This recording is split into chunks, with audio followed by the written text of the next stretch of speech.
Du coup, j'en profite pour faire la fin de l'intro que j'ai pas pu faire hier. Donc une introduction qui n'aura jamais été aussi longue en fait, parce qu'elle a été faite déjà en 2 temps hier et je l'ai pas finie. Donc hier, qu'est-ce qu'on a vu? Alors, on a vu d'abord avec Laurent Aknin une révision autour de la figure du héros traditionnel dans l'île au trésor. Jim Hawkins étant pas justement un héros qu'on va retenir très longtemps et qui du coup, en prenant le monomythe campbellien, c'est-à-dire tout le voyage du héros avec toutes les étapes, les initiations et les réussites ou les échecs, on a vu justement... Sur lequel je reviendrai plus longuement, le monomythe, enfin vous en avez déjà pas mal bouffé hier, mais je reviendrai encore dessus cet après-midi. On va beaucoup revenir dessus. Et du coup, Laurent Aknin nous a montré justement à travers l'interprétation et la vision du monomythe comment Jim Hawkins, qui est le héros de l'île au trésor, ne pouvait justement pas être à juste titre considéré comme un héros, puisqu'il rate absolument toute son initiation et du coup c'est plutôt l'inverse qui se produit. Ensuite on a vu avec Patrice Louinet que la figure de Conan avait complètement écrasé son auteur, donc Robert Howard, et que du coup c'était un problème dans la reconnaissance du travail littéraire de Howard que justement Conan écrase tout alors qu'il a fait plein d'autres choses et que ses meilleurs travaux, même les meilleurs travaux sur Conan, ne citent quasiment jamais Conan. Donc voilà, il y a ce héros qui a échappé, qui a écrasé son géniteur alors que c'était assez drôle dans la première intervention de Laurent Aknin, c'était l'inverse qui se produisait, c'est-à-dire qu'il y avait le regret que le héros n'arrive pas à se hisser au-dessus du roman. Ensuite, on a entendu Stéphane Plateau, qui nous rejoindra un peu plus tard, discuter à propos de la genèse des héros épiques contemporains, donc un joli titre qui fait pas forcément tout de suite référence à ce dont il a parlé.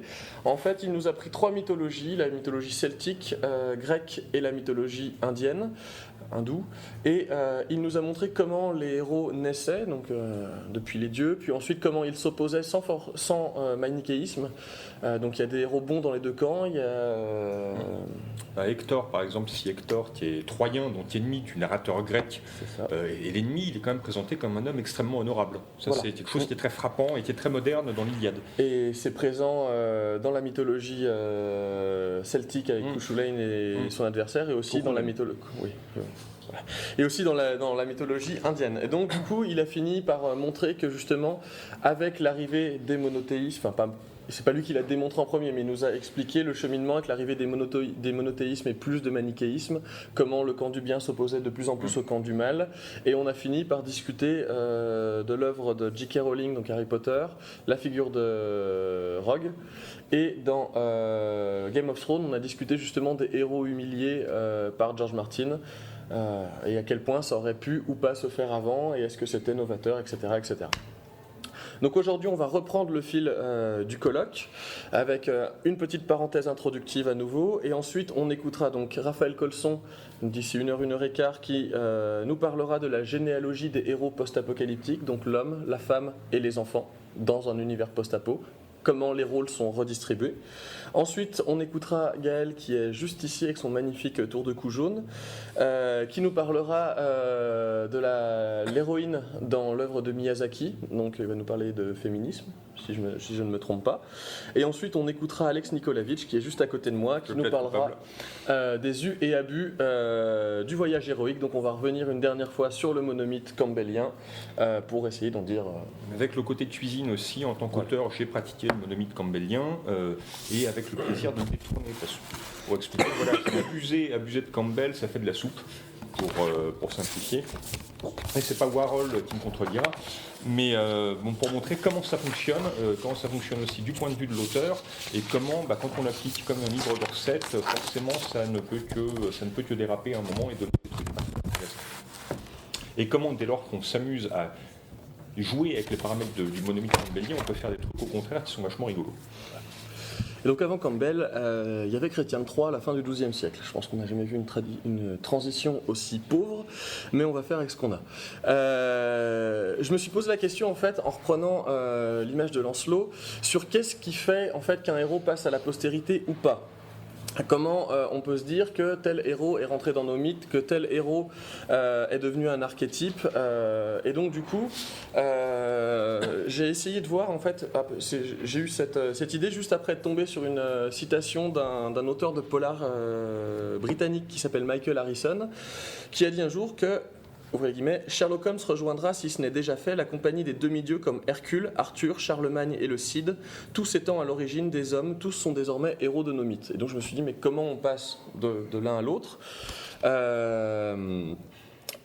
Et du coup, j'ai voulu prendre la figure, parce qu'il parle de Arthur dans sa citation, et je me suis dit, à l'époque, dans on va dire la diégèse des romans arthuriens, Arthur n'est pas la figure suprême du héros, loin s'en faut, c'est un homme bon qui est cocu, qui n'a pas de chance, qui rate ses combats, qui fuit, qui n'ose pas se présenter parce que l'équilibre du royaume repose sur lui. Et du coup, il délègue la puissance héroïque à d'autres personnages, comme Lancelot, Yvain, et par la suite Perceval, même si c'est un peu plus flou. Je peux me permettre une digression. Ce qui est tout à fait cohérent avec les structures mythiques indo-européennes, c'est-à-dire que Arthur représentant la souveraineté, il arrive un moment où la souveraineté s'efface et la puissance, et la souveraineté étant la première fonction du Mésilienne, la puissance est déléguée à la deuxième fonction aux praticiens de la violence. Donc Odin délègue la violence à Thor, Arthur délègue la violence à ses chevaliers. Donc c'est quelque chose de tout à fait classique et bordé. C'est la vision de Georges Dumézil, du coup, de la tripartition des sociétés indo-européennes. La troisième fonction étant représentée par les cultivateurs et producteurs. Et là, grosso modo, la fertilité et la fécondité. C'est ça. Et donc, si on parle, bonjour à toi, si on parle d'histoire et d'œuvres qui ont été produites à un moment de l'histoire, je vais, pour la 43e fois depuis le début du colloque, reciter Jacques Le Goff qui nous disait que toute œuvre n'est qu'un miroir de l'époque qui l'a produit, et donc que c'est une fenêtre sur un temps, sur des habitudes, etc. Et donc, avant de parler de Lancelot, on va parler rapidement, se rappeler ce qu'était la cour de Champagne, donc là où les romans ont été produits à la fin du XIIe siècle. Donc c'est une cour de nobles, et donc le colloque étant situé à la jonction justement de ces littératures classiques et justement des littératures populaires qui nous intéressent nous, se dire on va étudier un texte qui a été fait pour la jeune noblesse à la fin du XIIe siècle, c'est pas trop populaire. Mais c'est justement tous les glissements qui ont été faits en 4, 5, 600 ans qui nous permettent justement de prendre ça avec un petit peu de recul. Le populaire à l'époque étant représenté par le roman de Renard, par c'est exemple. ça, voilà, un petit peu plus tard. Ou la chanson de geste aussi. La question, en fait, c'est pourquoi on peut considérer dans ce contexte-là que Lancelot est devenu un héros populaire, en fait. C'est qu'à la fin du XIIe siècle, on a des caractéristiques pour un homme extraordinaire ou une femme extraordinaire, mais force est de constater qu'on retrouve plus des hommes extraordinaires à la fin du XIIe siècle, des caractéristiques qui se reposent en général sur 3 points et qui sont cristallisés dans les romans de Chrétien de Troyes. Donc déjà, il faut être un chevalier, il faut être un noble. Et là, du coup, on est dans l'invention, dans la cristallisation du roman de chevalerie qui va encore, pendant 4 à 5 siècles, emplir les bibliothèques un peu bourgeoises. Donc, être un noble et un chevalier, le premier point. Être un amant passionné et sincère, parce qu'on rentre quand même, à la fin du XIIe siècle, dans ce qu'on appelle l'amour courtois. Donc, c'est une forme de distanciation de la femme pour plus de contrôle sur les jeunesses fougueuses, on va dire. On parlerait de sublimation. C'est ça. Et ensuite, le dernier point qui fait qu'on est un héros extraordinaire, c'est qu'on mène à bien une quête qui nous fasse accomplir des choses extraordinaires. Ces 3 choses, en fait, ensemble, répondent à une quête d'identité. On en parlait hier soir. À chaque moment cristallisateur dans, on va dire, les formes du récit héroïque, en tout cas dans nos contrées, c'est-à-dire que ce soit le Moyen-Âge, que ce soit l'Antiquité grecque ou que ce soit le romantisme allemand ou anglais ou français. À chaque fois, ça correspond, non pas français du coup, ça correspond à une société qui est repliée sur elle-même, qui est en crise identitaire, qui se demande vers où elle va. La fin du XIIe siècle, c'est exactement ça. La jeune noblesse guerrière n'a plus de guerre à mener. Les croisades ont été un échec énorme. Les guerres féodales entre petits seigneurs ont été jugulées par le pouvoir papal. Du coup, on a plein de jeunes qui s'entraînent à se foutre sur la gueule en permanence et qui ne peuvent pas le faire. Donc du coup, on a une crise identitaire. À quoi on sert ? Quel est notre but dans la vie ? Et donc les héros portés notamment par Chrétien de Troyes, comment il va les cristalliser dans des récits pour une cour justement peuplée de jeunes gens tout perdus, vont répondre à ces questions-là. Donc voilà, donc ça c'est, on va dire, le prérequis sur lequel on ne va pas revenir, on pourrait, mais ce n'est pas le but de l'exposer. Donc Lancelot, en fait, il y a dans le roman, donc Lancelot, le chevalier de la charrette, il y a un moment qui est cristallisateur de tout ça, c'est le moment où il va en tournoi. C'est ce qu'on appelle le moment du tournoi du pis, parce qu'il va se livrer au pire comme au meilleur dans ce tournoi. Déjà au meilleur, Lancelot va devenir un chevalier donc extraordinaire, enfin va pas devenir mais va se révéler aux yeux de tous comme un chevalier extraordinaire. Il va réussir des passes d'armes, il va réussir là où les autres chevaliers n'y arrivent pas. Il va par exemple réussir dans une joute contre le fils du roi d'Irlande, un maître coup qui va plaquer l'écu sur le bras du fils du roi d'Irlande sans lui casser le bras. On peut dire que normalement on lui pète le bras, sauf que là comme c'est un fils de sang noble, il ne lui casse pas le bras, il le fait prisonnier, mais le rend contre rien, donc sans rançon. On rappelle, dans un tournoi, rançonner les nobles, c'est ce qui nous permet de survivre en fait. Les petits chevaliers vont essayer de choper des nobles en s'alliant et vont partager les rançons, ce qui vont leur permettre d'entretenir leur équipement et de se faire recruter dans des cours plus tard. Donc lui, il est tellement au-dessus de tout ça parce que c'est un héros extraordinaire qu'il arrive à faire ce genre d'action qui laisse tout le monde pantois, sachant qu'il est à ce tournoi de façon anonyme. Donc personne ne sait que c'est Lancelot du Lac, premier chevalier de la cour du roi Arthur. C'est à l'heure actuelle un chevalier anonyme. Donc. Même sous l'anonymat, il arrive à être grandiose dans ses prouesses chevaleresques. Le motif, en fait, qu'on voit plusieurs fois reparaître, c'est qu'à des moments où il aurait pu faire de grands coups, en fait, il va abandonner la gloire qu'il pourrait retirer pour aller justement porter aide à son seigneur. Porter aide à des seigneurs qui ne le reconnaissent pas puisqu'il est là sous une héraldique anonyme, mais il va aller aider les gens à qui il a prêté allégeance en refusant la gloire qu'il pourrait s'octroyer en réussissant certains hauts faits. Et donc, de fil en aiguille, tout au fil de l'intervention sur le tournoi, Lancelot va réussir à montrer à quel point c'est un chevalier extraordinaire. Il va réussir à cristalliser tout autour de lui ce qu'on a appelé plus tard l'idéal chevaleresque, mais qui n'existe pas à la fin du XIIe siècle. C'est quelque chose qui arrivera plutôt au XIIIe siècle. Cet idéal chevaleresque, en fait, il va être résumé dans une seule phrase du roman de Lancelot. Ouvrez les guillemets, Lancelot ne veut plus attendre, il saisit son écu par les brides, brûlant du désir le plus vif de faire éclater sa prouesse. C'est-à-dire que quoi qu'il arrive, il veut y aller, il est volontaire. Et c'est ça justement que la jeunesse de cette fin d'époque, ce qu'on pourrait appeler justement à juste titre une fin de siècle, a envie de voir. Ce sont des gens qui sont prêts à aller de l'avant, à être volontaires et à se sacrifier pour une cause plus noble et plus importante. Ce qu'ils veulent voir, ce à quoi ils prennent plaisir. Bonjour, bonjour. C'est donc le beau geste, c'est l'acte du champion, c'est ce qui va poser une référence, on va dire, dans la joute. C'est donc ce que certains vont appeler, même dans le roman, une passe héroïque. C'est-à-dire qu'il va réussir une passe d'armes que n'importe qui aurait raté. Tout seul, avec une lance à pied contre 3 chevaliers, il réussit à les démonter, donc à les faire tomber de leur cheval, à leur passer les menottes et ensuite à les emmener.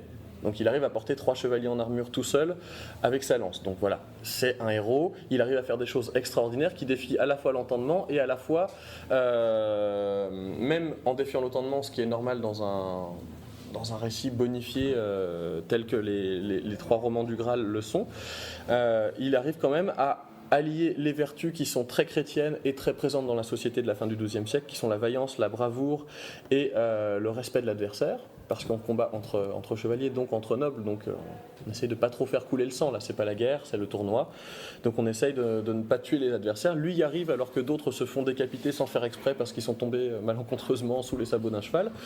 Lui, il arrive toujours à éviter le pire à ses adversaires. Et donc en voulant tendre vers ce but, en fait, le chevalier est entraîné, malgré lui, en fait, à commettre certains péchés. Des péchés souvent capitaux, comme je viens de le dire, tuer, mutiler, voilà. Lancelot, lui, va du coup, d'une partie du tournoi à l'autre, montrer, comme on l'a vu dans la première partie, toute la noblesse du chevalier et à la fois toute la veulerie, en fait, qu'on peut attendre d'un chevalier de bas étage anonyme. Pourquoi ? Et c'est là que Lancelot est encore grandi, même en commettant les pires atrocités. C'est parce qu'à ce tournoi, assiste à ce tournoi, la reine Guenièvre, dont il est éperdument amoureux. A priori, elle aussi, mais à l'époque, on ne le sait pas encore. Et donc, le chevalier, la reine l'a reconnu, forcément, elle a reconnu ses prouesses, elle sait que c'est lui, et il va plusieurs fois à l'estrade du public, et la servante de la reine lui donne des instructions sur comment il doit se comporter pour montrer s'il l'aime vraiment. Et donc, à un moment donné, il s'approche de l'estrade, et la servante vient lui murmurer à l'oreille « Opi », donc ça veut dire soit le pire chevalier possible, soit le pire être de la création possible. C'est pour ça qu'on appelle ce tournoi le tournoi du Pi. Et donc, le chevalier rouge que tout le monde a appris à apprécier, à trouver admirable pendant toute une demi-journée. Après la pause repas, ce chevalier devient absolument cynique, inique, et va se couvrir de honte et va être fui par les autres chevaliers sur le champ de bataille tellement il est déshonorable au final.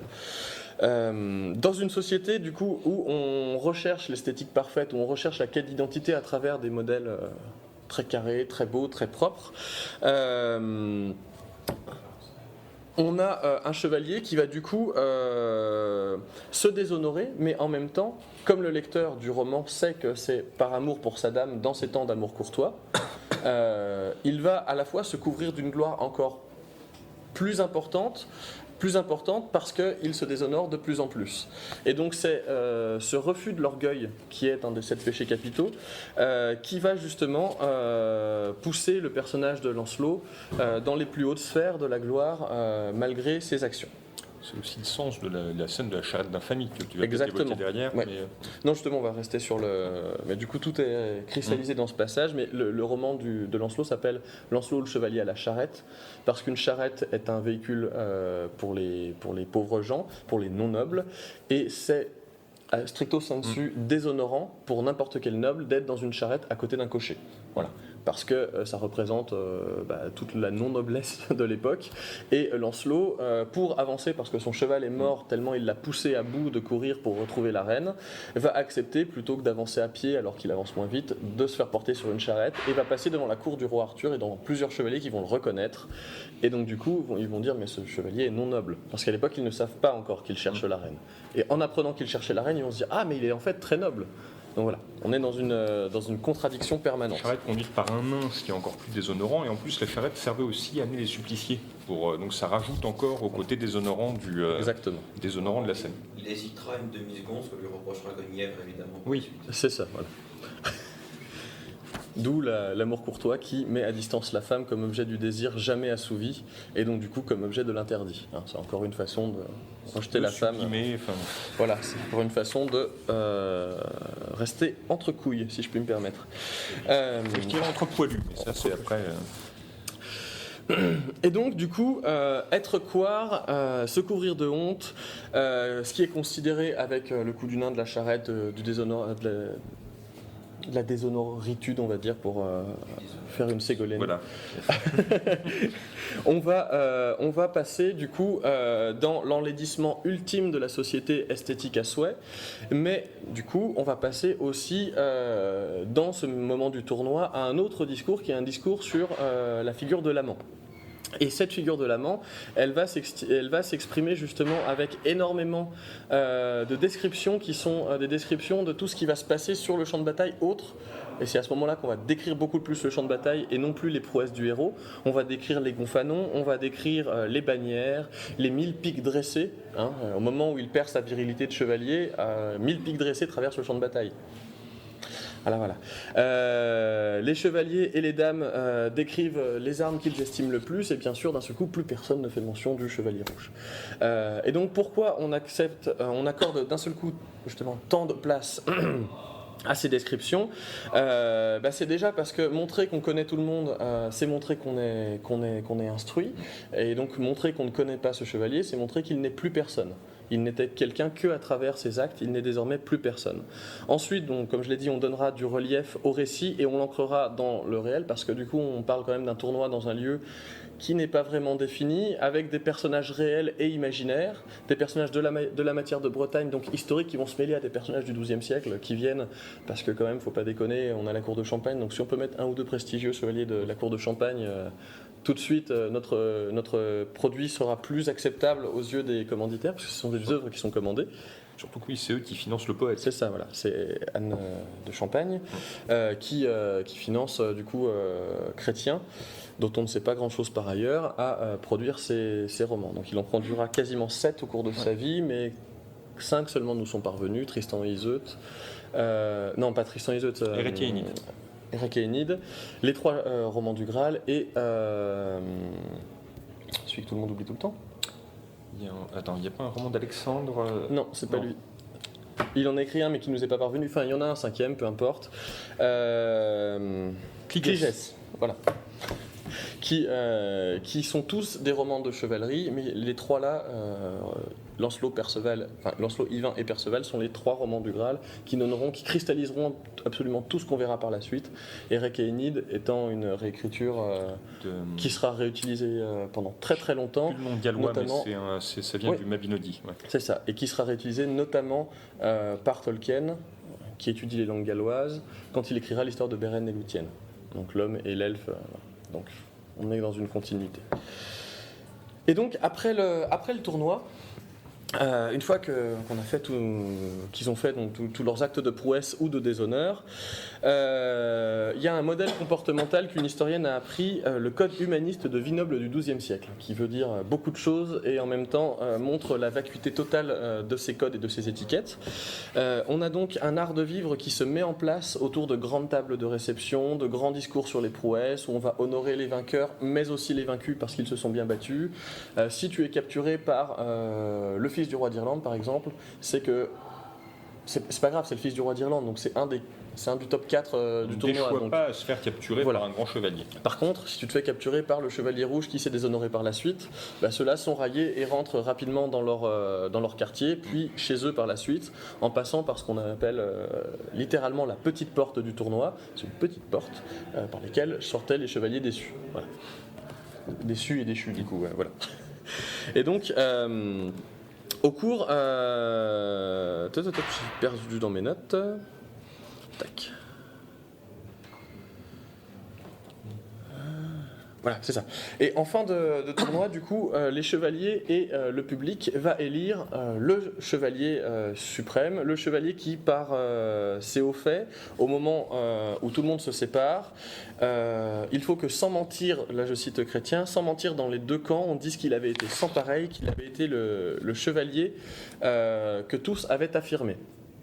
Et bizarrement, alors que pendant toute la deuxième partie du tournoi, on nous a présenté le chevalier vermeil, le chevalier rouge comme le pire de tous, la servante a murmuré à la fin du tournoi, dans ce temps mondain de la courtoisie, qu'en fait, il s'était comporté ainsi par amour pour sa dame.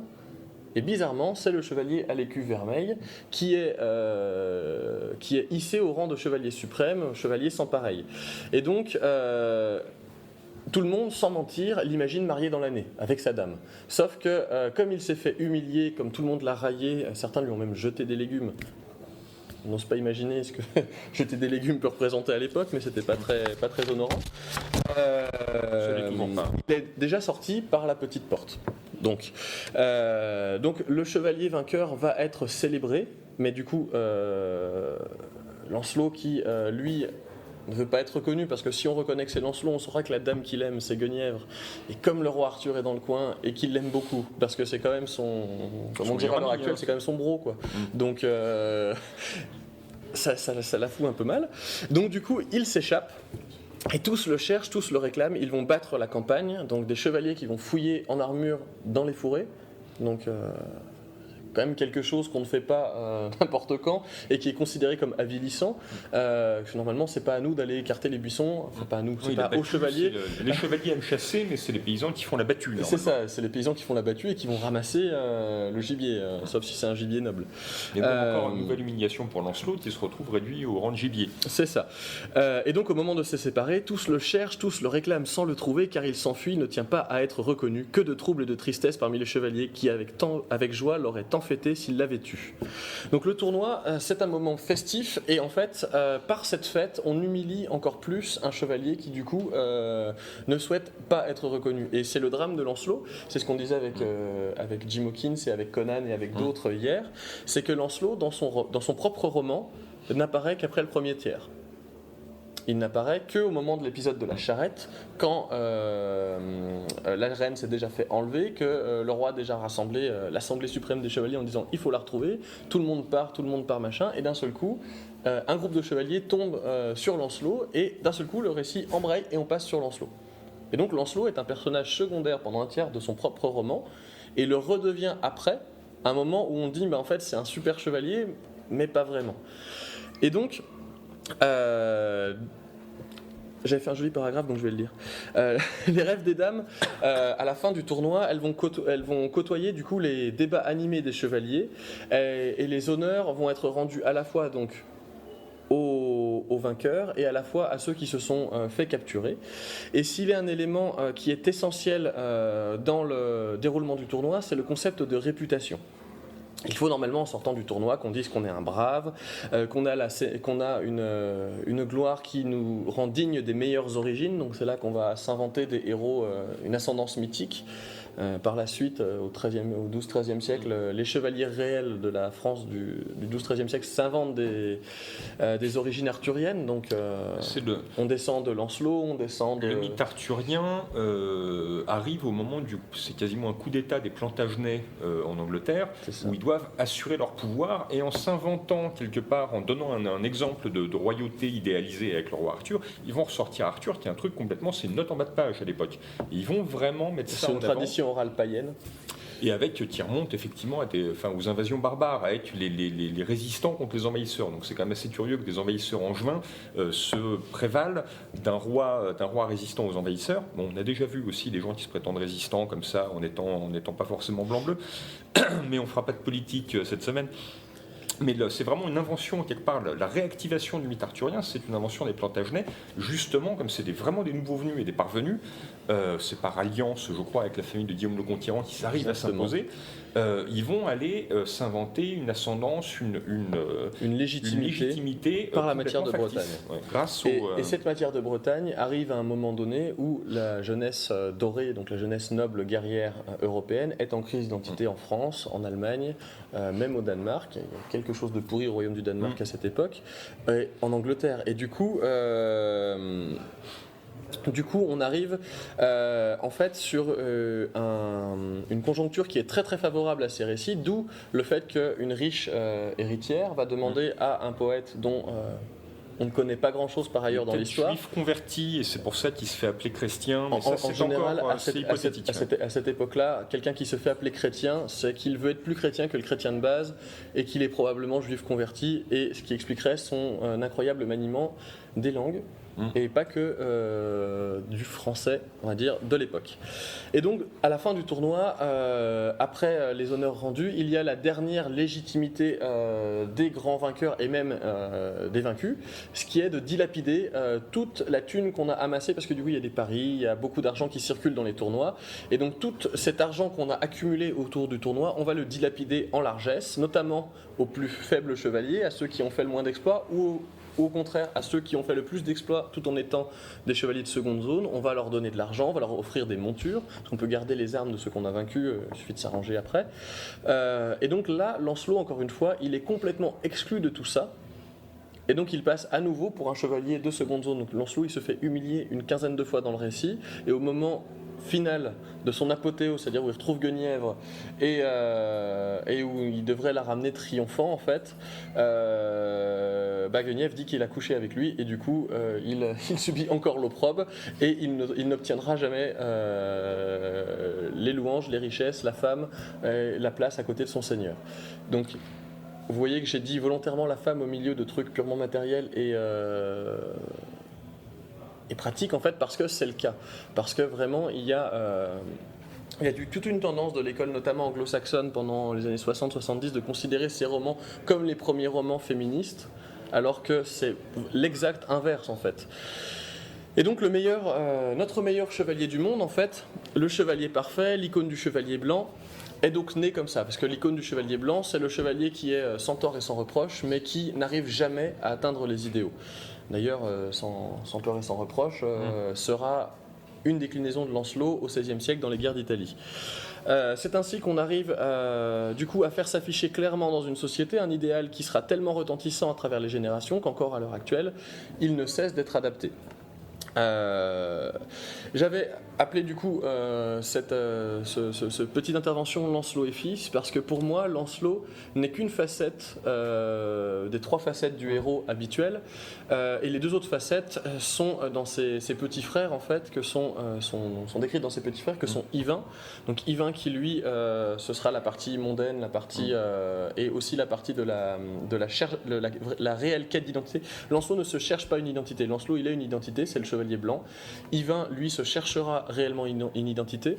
Il va se marier super vite parce que on va découvrir ses armoiries d'ailleurs. Il courait la donzelle, Yvain. Pour dire très clairement sur les tournois, c'est dit dans le roman qu'il avait connu moult femmes, etc. avec son ami Yvain. Il courait la donzelle et d'un seul coup il tue un riche chevalier et il épouse sa femme. Et il se retrouve pris au piège et un jour son ami Yvain avec la cour du roi Arthur arrive chez lui et lui dit allez viens on retourne faire des tournois. Et sa femme lui dit si dans 1 an tu n'es pas rentré, je divorce pas parce que je peux pas mais t'es déshérité, tu remets plus les pieds chez moi. Et Yvain part, et au bout d'1 an et un jour, il reçoit un texto par pigeon qui lui dit écoute, time's up, salut. Et donc, d'un seul coup, il s'en plein tournoi, il devient fou, et lui, il va même pas passer par la petite porte, il va passer par les bouchures. Et en fait, il va se déshabiller littéralement au fur et à mesure qu'il va passer les symboles de civilisation. Il quitte les tribunes du tournoi, donc la cour mondaine, pour arriver sur les pavillons des petites gens, les hommes d'armes, etc. Puis dans les fermes des paysans, puis dans les bouchots, puis dans les champs, puis dans la forêt profonde, où il finit à poil à côté d'un cerf. Et donc il va finir par survivre en utilisant un arc qui est bien entendu l'arbre ignoble par excellence. C'est l'arme de la piétaille. C'est voilà. Vraiment Et il abandonne son épée et il ne retrouvera son épée que quand il aura retrouvé son identité, c'est-à-dire celle du chevalier servant qui va retrouver sa dame, qu'il avait du coup bafouée. Et ensuite on a Perceval qui est le héros orphelin, qui va faire tout le parcours du héros campbellien et qui va rater à la fin. Qui va voir passer le Graal, il va se dire c'est cool, et il va partir. Et donc du coup, globalement, Perceval est un échec, Lancelot est un échec, Yvain est une réussite, parce qu'il abandonne tout ce qui fait qu'il est lui, pour se conformer à un modèle. Et donc ces trois personnages en eux-mêmes représentent absolument tous les aspects du monomythe campbellien. C'est pour ça qu'à la base ça devait être une introduction. Introduire l'intervention de Laurent qui allait nous parler du monomythe, représente à la fois tout ce qui est dans le monomythe, mais le monomythe, lui, remet tout comme c'est un monomythe, il remet tout en un seul mythe, donc un seul personnage. Et c'est moi ce que je trouve glorieux et grandiose avec l'écriture de Chrétien de Troyes, et qui a été beaucoup repris dans le style par Tolkien dans son Silmarillion, c'est qu'il arrive à disperser son mythe en le rendant quand même dans une certaine unité. Ce qui fait que ces trois romans sont aujourd'hui encore adaptés. Kaamelott a eu un succès énorme au début des années 2000. C'est pas pour rien, c'est parce que ça parle encore. Et donc du coup, j'ai voulu parler de ça parce que en fait, on aurait pu prendre n'importe quel écrit récent qui reprend le monomythe et qui l'éclate comme les écrits de Stéphane Plateau, qui a des groupes de héros qui du coup se combinent et où on retrouve tous les attraits du monomythe, mais sur 400 pages.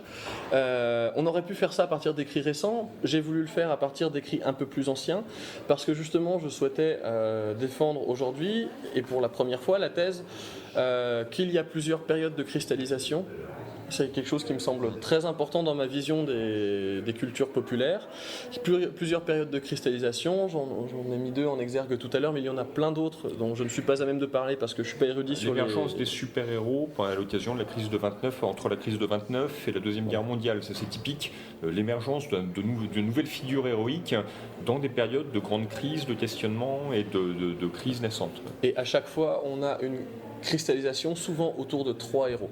Voilà, au XIXe siècle, on avait à la fois les héros arthuriens, Arthur Lancelot avec l'amour avec Guenièvre, on avait le chevalier parfait avec, sans peur et sans reproche, Bayard, qui a été repris pas mal dans le romantisme allemand aussi. Voilà, et à chaque fois on a 3 figures qui vont sortir, et avec les super-héros, on va avoir Captain America, Superman et Batman, dans la crise de l'entre-deux-guerres et de la Deuxième Guerre mondiale. Voilà. Et voilà. Et après, si je peux préciser quelques petites choses sur Perceval, sur Lancelot. Il y a un truc intéressant, c'est que l'humiliation et l'humilité sont font partie intégrante de l'ADN de Lancelot. Ce Lancelot, au départ, si on va aux plus anciennes mentions du personnage, c'est pas un nom propre.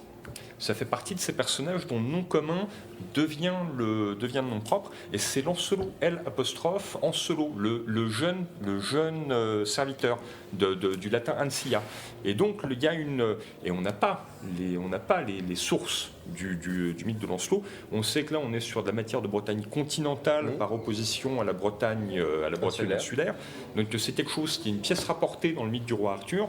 On n'a pas toutes les clés de comment il est ramené dans le pas mal de textes sont perdus aussi. On n'a pas toutes les étapes de la chose, mais au départ, c'est le Lancelot, ce chevalier, est d'extraction humble. Donc est-ce que Chrétien en a encore conscience quand il manie le personnage? C'est intéressant de le voir traîner dans la boue, un personnage qui quelque part est issu de la glèbe. Ça c'est je pense, quelque chose qui est à son esprit quand il écrit, parce que comme on l'a dit, il avait un très bon maniement de la langue, une très bonne érudition. Ses textes sont remplis de ce qu'on appellerait aujourd'hui des easter eggs. Des easter eggs, voilà, sont remplis d'easter eggs pour le peuple la population qui est censée être son public. Donc ils ont plein de choses à retrouver dans les descriptions. Je vous ai passé dans les descriptions de l'héraldique du tournoi. Il va décrire certaines héraldiques de jeunes chevaliers de la cour de Champagne que Anne de Champagne aimait particulièrement. Et il va rajouter sur leurs héraldiques qui un lion, qui une couronne, voilà. Et c'est les mêmes héraldiques, les mêmes couleurs, les mêmes dispositions, mais on rajoute un petit truc glorieux, une référence à Alexandre le Grand, une référence à Arthur, etc. Et donc du coup, voilà, il a une érudition qui lui permet de faire ce genre de choses et qui a permis justement que des manuscrits comme ça qui sont pour une commande, la cour de Champagne c'était quand même quelque chose à l'époque, mais c'était que la cour de Champagne. Et on a quand même une quinzaine de manuscrits de Lancelot, de Chrétien qui nous sont parvenus, certains incomplets, mais quand même une quinzaine de manuscrits de ces 3 ouvrages-là qui nous sont parvenus.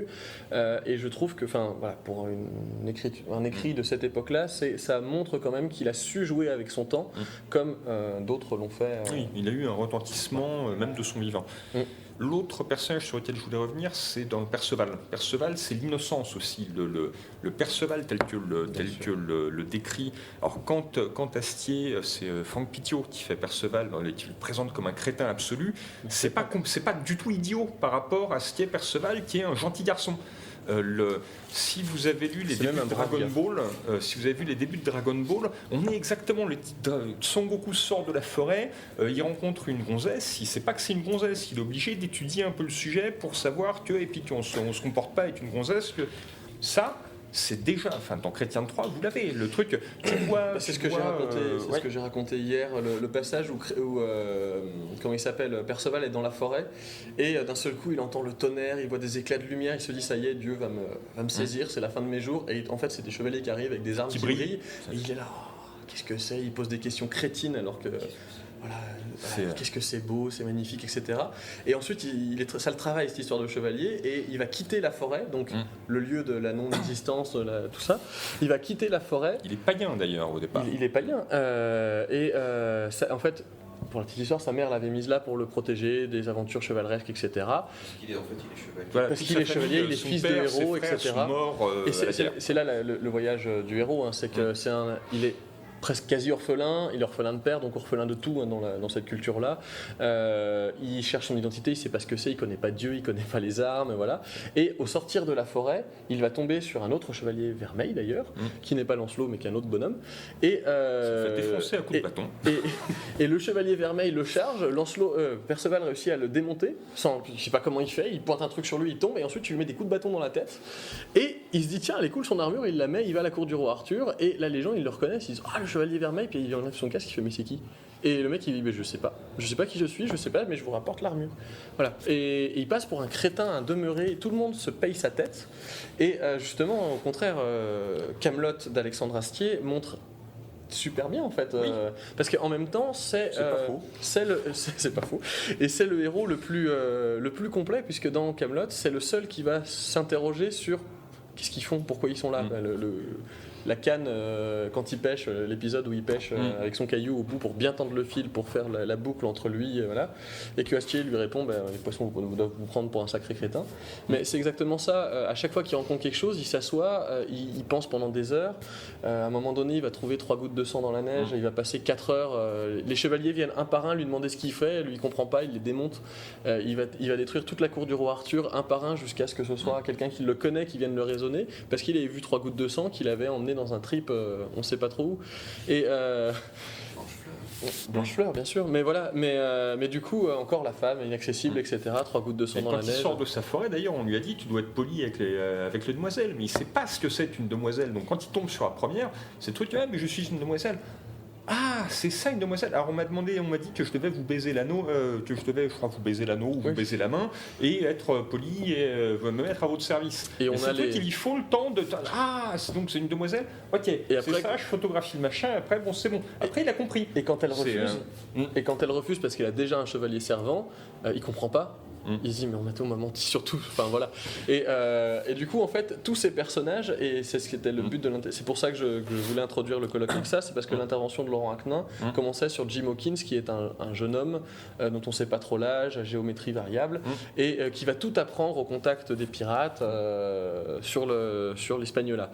Et du coup Perceval c'est exactement la même chose, il part à l'aventure, il sait pas ce qui va arriver, il trouve des mecs qui lui expliquent des trucs, il dit ah ok, il y a un autre mec qui lui explique autre chose, ah ok, et il va avancer comme ça jusqu'à trouver le Graal et il comprend pas. Si vous voulez d'ailleurs une variation moderne sur le thème de Jim Hawkins, vous avez aussi un vieux roman, on lit plus beaucoup, Pierre Macorlan, qui était l'auteur entre autres de Quai des Brumes, mais il y a un roman qui s'appelle À bord de l'étoile matutine. Toi qui aimes bien les adaptations par Riff Raff, tu as lu celle-là ? Oui, je l'ai. Très bien.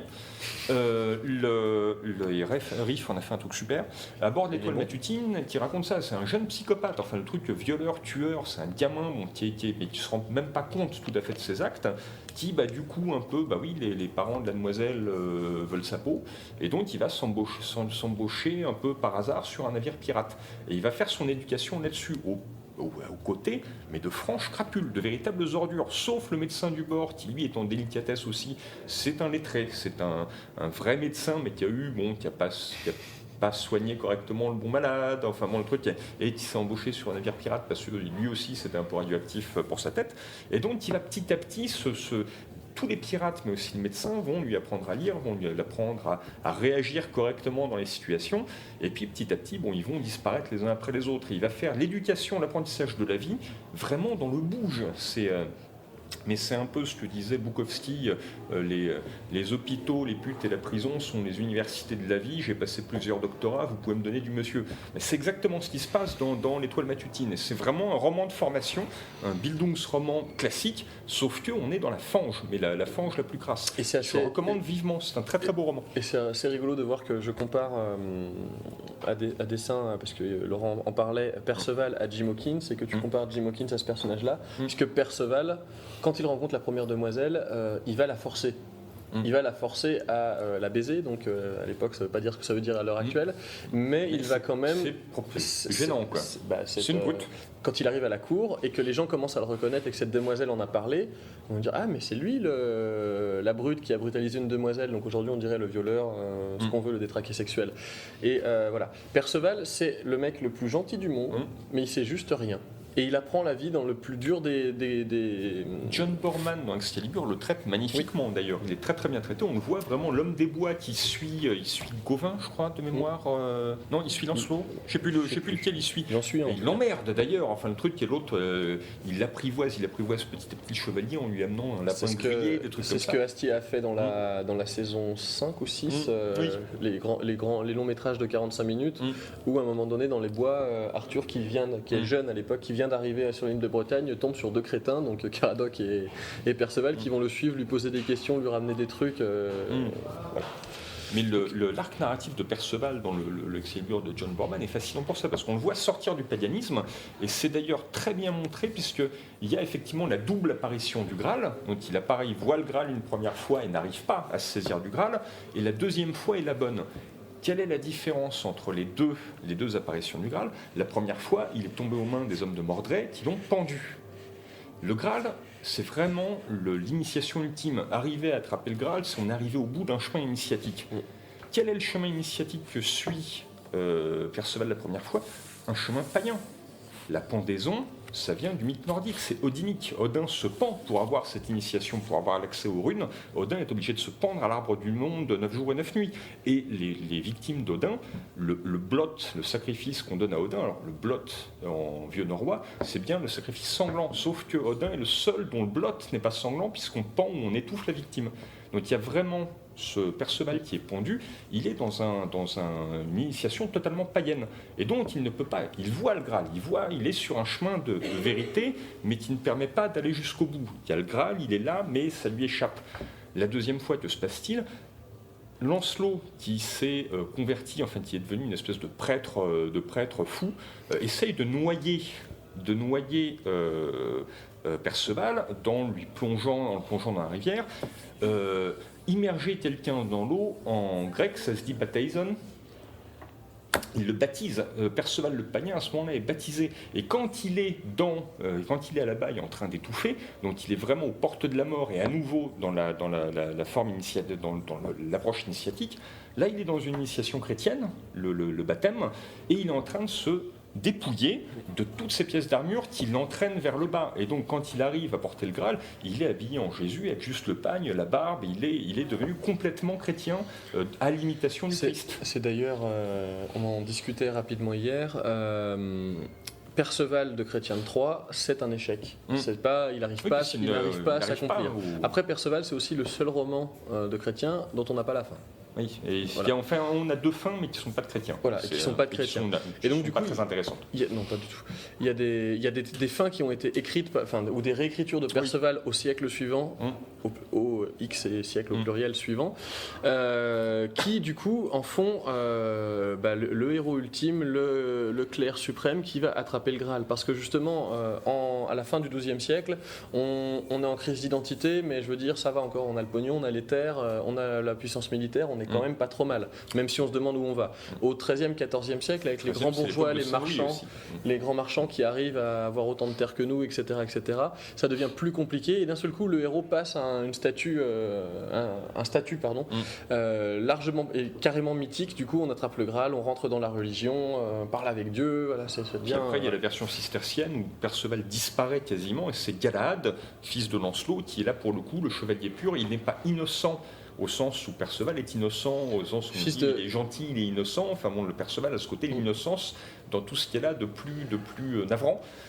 Galahad et la pureté, l'ultra bright, enfin la blancheur totale. Et Galahad est strictement aucun intérêt. Enfin, la version cistercienne de la quête du Graal est très belle, hein, il y a de très belles choses. Les types sont toutes les 3 pages à s'agenouiller pour prier, faire leur acte de contrition et battre leur coulpe, ce qui n'arrive jamais à Perceval, qu'on soit bien clair.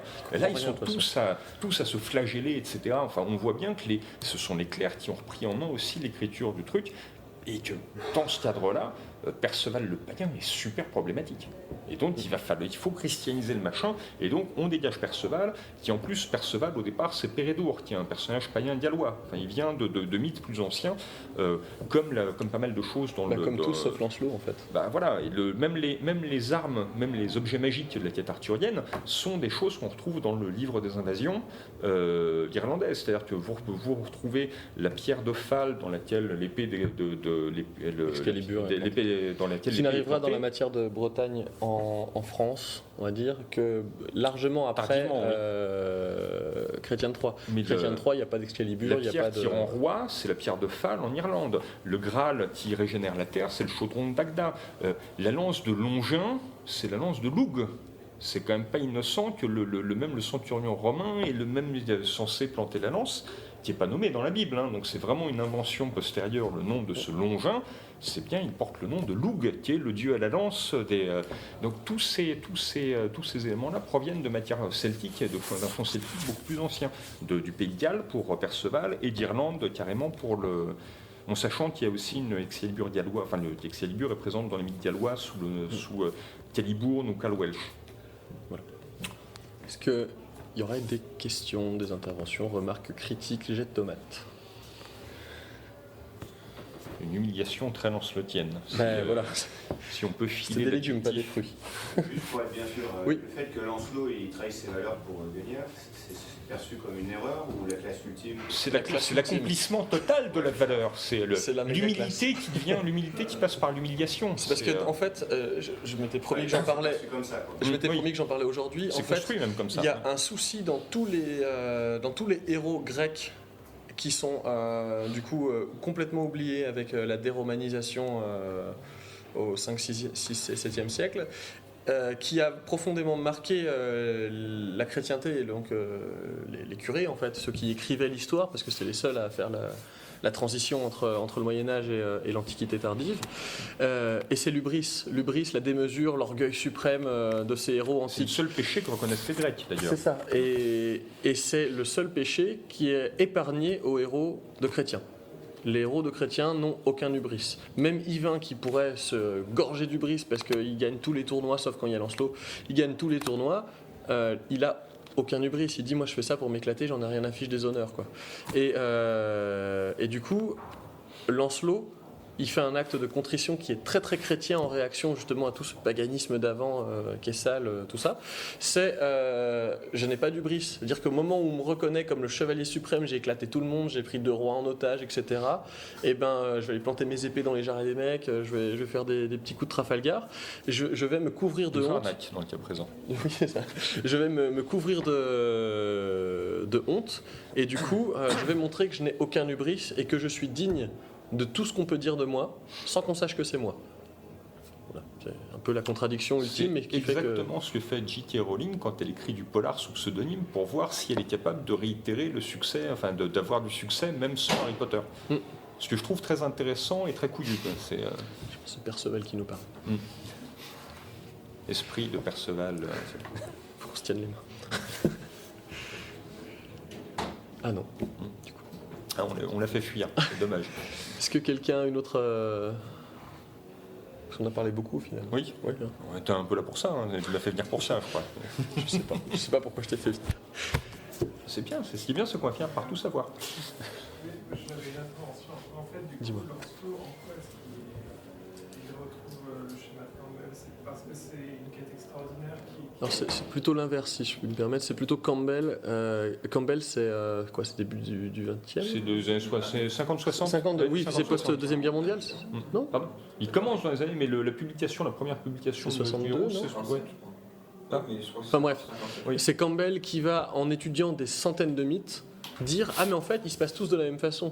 Et en fait, au moment où il énonce ça, ce que disait Gaël hier, il a tout dit, quoi. Il n'y a plus rien à dire du mythe campbellien. C'est-à-dire qu'il va exploser, voilà, il y a un héros, souvent il est orphelin, souvent il va passer par plein d'étapes et il va avoir des initiations, s'il les réussit, c'est un héros, s'il rate, il va recommencer. Ce qu'il décrit, voilà. C'est ce que Fraser aussi explique, appelle la trajectoire du héros solaire, c'est-à-dire que la trajectoire, il y a une ascension, Il y a une chute. Puis il y a une chute et il y a un retour. Donc on est complètement dans un cycle solaire. Et ça, je reviendrai beaucoup plus cet après-midi dans mon intervention, parce que quand on applique un cycle solaire à des personnages comme Solomon Kane ou Batman, on commence à avoir un problème. Alors soit on ne le fait pas intelligemment, et ça donne Solomon Kane, le film, où on sabote un héros formidable, enfin pas un héros, mais un personnage formidable en essayant d'en faire une espèce de héros, c'est débile. Et le Dark Knight, la trilogie Dark Knight de Nolan, j'expliquerai un peu comment ça fonctionne, où là, on a sur la trilogie un schéma complètement campbellien, sauf que Nolan, qui est un malin, a perverti le truc au lieu de le placer sous le signe solaire, avec un mentor bienfaisant, il met Ra's al Ghul comme mentor, donc il le place sous le signe de l'ombre, et du coup l'ombre domine totalement la vie de... Il devient un héros, vraiment un héros nocturne. Le côté cyclique, c'est un côté qui est très présent dans la matière de Bretagne, puisque à la mort d'Arthur, on attendra, je ne sais plus combien de saisons, que revienne un nouveau preux qui va redéclencher l'âge d'or du royaume. Et donc du coup, tout est en cycle en fait. Sachant que même dans la matière de Bretagne, il y a des correspondances avec la mythologie grecque. Oui, bien sûr. Tu me rappelles ta question exacte ? Le schéma campbellien. Oui. Le schéma campbellien, oui. Sur en fait, parce qu'on a dit par exemple qu'il va réussir en fait d'une certaine façon, et donc il va faire une quête d'identité qui peut se rejeter du âge du héros. Perceval, lui, c'est le héros orphelin, etc., mais qui va quand même échouer à la fin. Et Lancelot, lui... Lancelot, en fait, il a le voyage inverse, c'est-à-dire qu'au moment où on le reconnaît sur la charrette, c'est-à-dire au premier moment où on le voit, les gens savent que c'est un héros. Les gens savent que c'est un chevalier hors norme qui n'a aucun pareil, en fait. Et donc, ils savent que c'est un héros, et tout le film, tout le livre, tout le roman est une chute, en fait. Et c'est très drôle que ce soit le premier des 3 romans du Graal commandé par Anne de Bretagne qui soit sorti, qui a été fini et qui a atteint son public. Le premier est une chute lente, puis une quête d'identité, puis le héros parfait. On imagine qu'il est parfait, même si on n'a pas la fin de l'ouvrage. C'est-à-dire qu'elle lui a demandé quelque chose pour un public et il a compris que c'était un public qui était perdu, donc il faut qu'il se retrouve dans un topos, en fait, dans un déclin, puis qui retrouvent leur identité, puis qui redeviennent des héros. Voilà. Et la plupart de ce public va s'essayer à de la poésie, à de l'écriture de bas étage, parce que voilà, on n'a pas tous la classe de l'auteur ultime, quoi. Donc voilà. Surtout que Mon Chrétien écrit en vers, c'est un roman, mais il écrit en vers, c'est de l'octosyllabe, et c'est... Pour avoir tenté l'octosyllabe, c'est velu quand même. Hein. L'octosyllabe, c'est ce qu'il y a probablement, je pense, de moins intuitif au monde. C'est horrible. La syntaxe de la langue française à l'époque le permet plus facilement que la nôtre, mais bon, la langue étant pas... Il n'y a pas de syntaxe à l'époque. C'est surtout, c'est une syntaxe qui est encore partiellement héritée du latin. Donc, on mets les mots où tu veux, le temps que les mots sont là et qu'on comprend leur rôle dans la phrase. Et la structure de langue permet qu'on comprenne le rôle dans la phrase. On a un linguiste qui est en train de faire un AVC, là, il faut qu'on arrête de dire des conneries. Ouais, grosso modo, dans le noir avec des lunettes, ouais. Merci. Merci de préciser. À l'époque, pour le coup, c'est l'octosyllabe le plus intuitif, le décasyllabe qui est le vers noble. Non, mais c'est ce qu'on parlait à l'heure actuelle, nous. Le décasyllabe, par contre, Villon, remplacé par l'alexandrin. C'est ça. Mais Villon est un grand maître du décasyllabe, par exemple. Voilà, on a fait 8, 10, 12 ans. Mais c'est lui à l'époque. Voilà, pour arriver à Racine avec l'alexandrin filé magnifique. Enfin, on est une auteur de langue assez épatante. Bonjour. Et voilà. Donc, si quelqu'un a encore une question, une intervention. Une question, vous pouvez citer quelques exemples des personnages de Perceval qu'on peut retrouver dans d'autres œuvres, sur le principe. Le premier personnage percevalien, il est dans la première œuvre. Dans Gilgamesh, on a le personnage de Enkidu, et il a exactement le truc. Alors bon, il n'y a pas de forêt. Là-bas, on est quand même en Irak. C'est le truc, mais le Enkidu, c'est, alors bon, pour situer, le roi d'Ilgamesh est un roi qui, alors là, pour le coup, a un hubris délirant, et les dieux en prennent ombrage. On prenne ombrage du comportement d'Ilgamesh, qui est une honte totale. Le type abuse de sa force, droit de cuissage, il tabasse les gens avec lesquels il n'est pas d'accord, il est odieux. Il décide d'humilier d'Ilgamesh en lui envoyant un mec qui va lui rabattre son caquet. Il crée dans une oasis un peu éloignée de Uruk, ils vont créer Enkidu. Donc la création du dieu Enki, qui est une brute sauvage. C'est vraiment limite l'homme singe. Il est décrit comme poilu. Enfin, c'est pas du tout un civilisé. Gilgamesh se rase ses pieds. Il a juste la grande barbe, mais il est la barbe frisée, pomadée. Enkidu est velu. Enfin, c'est vraiment l'homme sauvage, l'homme des bois. Et le truc, quand des rumeurs, des bergers ramènent en ville des rumeurs sur cette espèce d'homme sauvage qui vit dans l'oasis à côté des bêtes, ça pique la curiosité de Gilgamesh qui lui envoie une courtisane pour l'amadouer. Et donc il va y avoir une découverte de la femme par Enkidu qui va précéder mais qui va être concomitante de sa sortie de l'oasis pour aller vers le monde des hommes. Et quand il arrive dans le monde des hommes, il ne sait pas quelles sont les coutumes.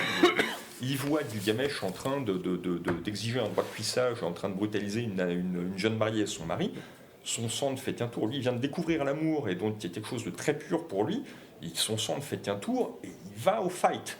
Et ça dure 3 jours. Pendant 3 jours, le truc, il défonce la ville. C'est du Kirby. C'est du Stanley et la chose contre Hulk. On est dans du truc où il passe au travers des murs, il se défonce. Et au bout de 3 jours, c'est Gilgamesh qui a une espèce d'illumination. Il fait bon sang, mais on est stupide. J'écrase les faibles parce que je suis fort, mais j'ai jamais vu un mec aussi fort que moi. Si jamais on arrivait à s'entendre, mais qu'est-ce qui nous serait interdit? On peut tout faire. Et donc, il dit stop, il fait écoute-moi, on peut faire mieux que ça.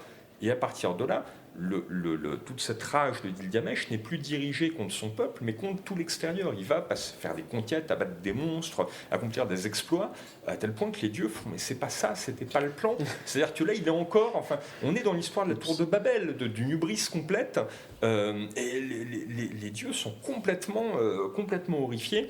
Et donc, en plus, Gilgamesh a trouvé le moyen de se mettre à dos Ishtar, la déesse de l'amour, qui d'un coup se dit ouais, le truc, effectivement, mine de rien, bon, le truc, il monte haut, elle va essayer de le séduire. Et Gilgamesh, qui connaît sa mythologie sumérienne, lui fait mais attends, tous les amants, on a la liste de tes amants, et le truc, une fois, tes amants Kleenex que tu jettes après, machin, là, il est en enfer, bidule, il est mort d'une façon dégueulasse, enfin bon, le truc, j'ai pas envie, non, franchement, mais merci, quoi.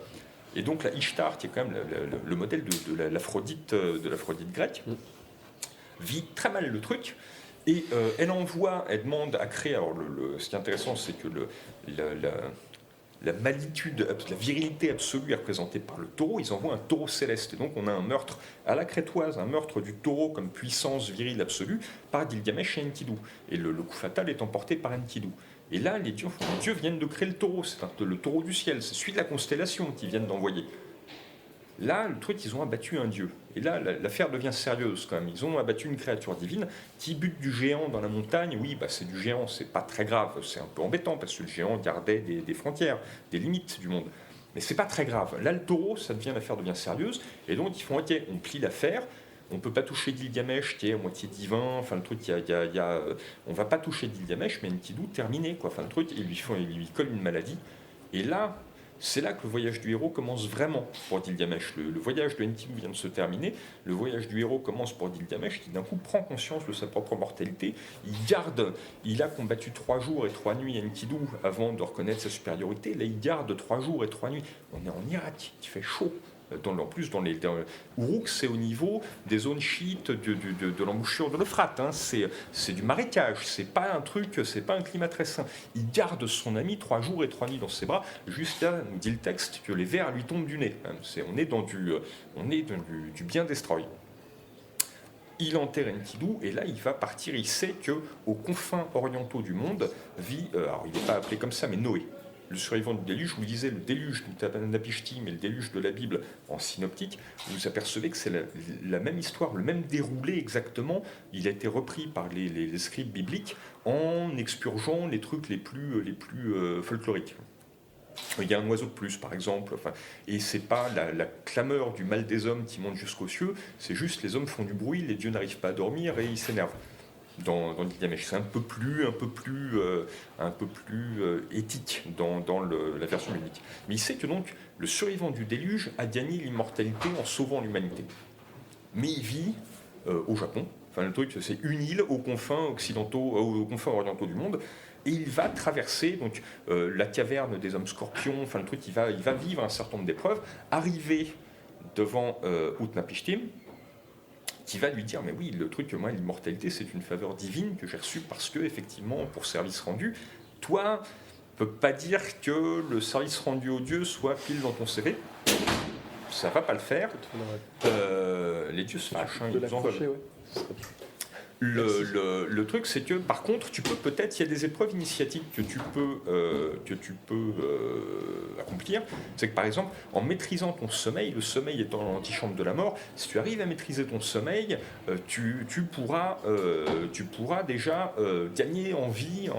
Donc c'est un peu des choses un peu yogiques, ou un peu chamaniques. Travaille sur ton sommeil. Et ce qu'on trouve aussi, il y a des contes africains avec les mêmes structures de traverser dans le pays des morts sans coup férir, justement en ne dormant pas. Il y a des choses comme ça. Sauf que Gilgamesh a quand même une partie humaine, il finit par s'endormir. Et il y a aussi une racine de longue vie que lui a donné, Napishtim lui a indiqué où trouver la racine l'herbe de longue vie.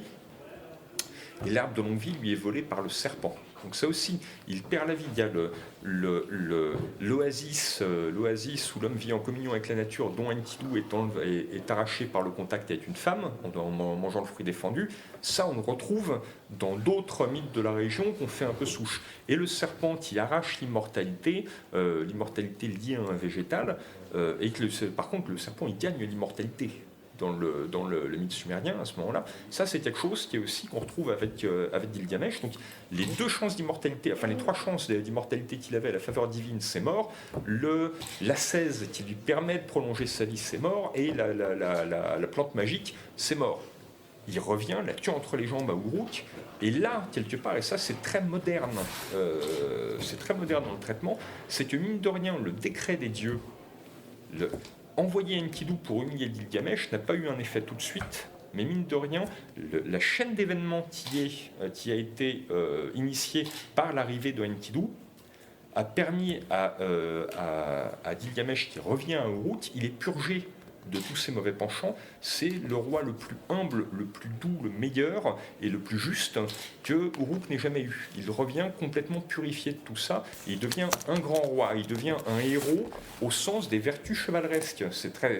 On est la version finale de l'épopée de Gilgamesh en 12 tablettes telle qu'on la connaît, c'est 1500 avant Jésus-Christ à peu près. Entre 1005 et 1003, sachant qu'on a des extraits de variantes beaucoup plus anciennes.